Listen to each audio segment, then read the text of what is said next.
దేవునికి స్తోత్రం. ప్రియమైన సహోదర సహోదరులకు శుభాభివందనములు. ఈరోజు దేవుని వాగ్దానం కీర్తనలు 109:5.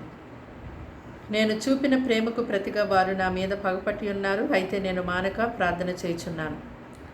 చూడండి, దేవుని వాక్యమును బట్టి నడుచుకోవాలని, మంచి ప్రవర్తన కలిగి ఉండాలని, దోషములన్నిటినీ కప్పివేసి తిరిగి ప్రేమించే దేవుని యొక్క ప్రేమ కలిగి ఉండాలని, అన్యాయం చేసినా కూడా మరి క్షమించి మంచి సాక్ష్యం కలిగి ఉండాలని, ఎప్పుడైతే మీరు మంచి తీర్మానం దేవుని బట్టి చేసుకునేవారు ఉంటారో అప్పుడు మీ ఇంటి వారు, మీ బంధువులు, మీ స్నేహితులు అందరూ కూడా మీకు ఎంతో వ్యతిరేకముగా మారిపోతారు.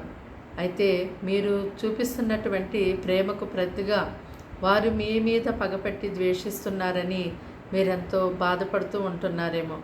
అంతేకాదు, మీరు చేసినటువంటి మేలు మర్చిపోయి వారు మీకు కీడు జరగాలని అనుకుంటూ ఉంటున్నారని మీరు ఎంతో కలవరపడుతూ ఉంటున్నారేమో.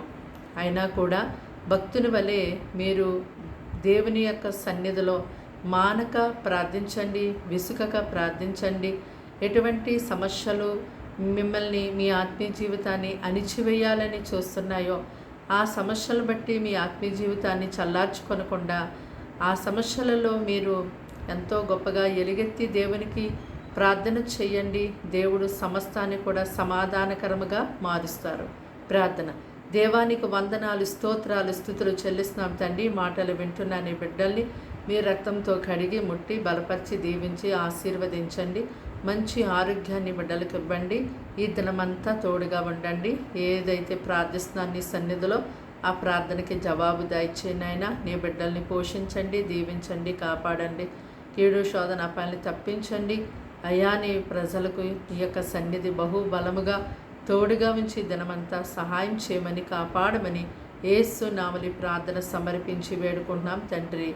ఆమేన్.